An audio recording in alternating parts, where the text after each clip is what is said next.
hemos hablado sobre el miedo. Y uno siempre ve al miedo como algo negativo. Claro, pues como quisiera no tener miedo a nada, lanzarme a todo, arriesgarme, porque los que no tienen miedo son los triunfadores. Sin embargo, hemos visto en el programa que el miedo nos ha permitido sobrevivir.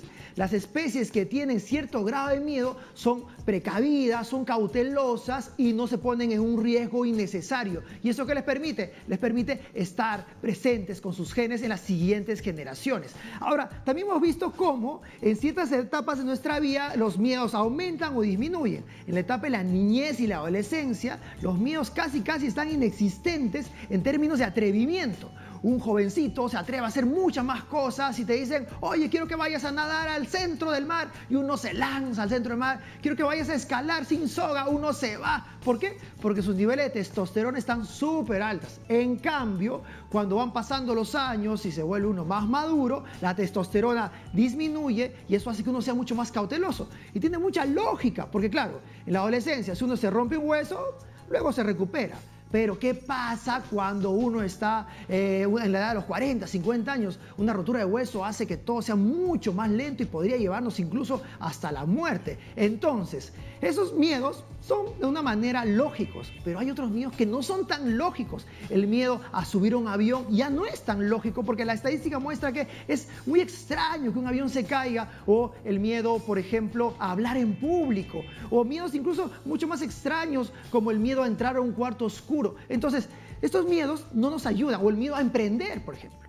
Entonces, no son miedos que nos ayudan, nos frenan. ¿Cómo podemos hacer para vencer esos miedos? Hemos hablado en el programa, pero aparecen nuevamente los 3 tips del día de hoy. Pero antes, no se olviden de seguirnos en todas nuestras redes sociales. Estamos en el correo laneuronareina@tvperú.gov.p, en Twitter, @laneuronap, en Facebook, La Neurona Oficial. Así que, amigos, tenemos un montón de redes. Escríbanos, por favor, para estar haciendo sinapsis permanentemente. Y ahora sí, nos vamos a los 3 tips del día de hoy. Tip número 1, mis queridos amigos, no hablemos tanto. Si tenemos un miedo, no hablemos tanto del miedo. O sea, mientras más veces yo digo, yo tengo miedo a tal cosa, yo tengo miedo a tal cosa, yo tengo miedo a tal cosa, esa red dendrítica se va fortaleciendo en tu cerebro. Y eso va a hacer que para vencerlo necesitamos romper más conexiones neuronales. Hablemos menos de ese miedo y hablemos más bien de que nosotros estamos seguros de lo que hacemos, que nosotros no tenemos ese miedo, y eso nos va a permitir eliminar esta red dendrítica y construir una de fortaleza. Tip número 2. Mis queridos amigos, recuerden que el miedo es una estrategia para evitar las consecuencias. Es una estrategia para evitar las consecuencias. ¿Qué pasa si yo le digo al miedo, no te preocupes que yo voy a asumir las consecuencias? En ese momento, el miedo pierde sentido. El miedo no tiene por qué existir más. Entonces, díganle a su miedo que no se preocupen, que ustedes asumen las consecuencias. Tip número 3.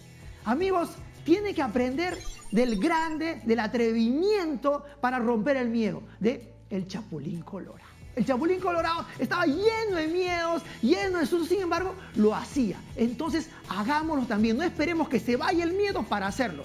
Y recuerdo un libro maravilloso de Susan Jeffers que decía, si tienes miedo, hazlo igual. Ese es el libro que les recomiendo ahora. Si tienes miedo, hazlo igual. Yo presté ese libro, nunca regresó el libro a mí, pero no importa, si el quien le prestó el libro está escuchando, ya pues creo que es momento de regresarme el libro. Mis queridos amigos, no se olviden de revisar nuestras redes sociales. Nos vemos pronto. Yo soy Miguel Figueroa y esta es La Neurona Reina. Chau, chau, chau, chau.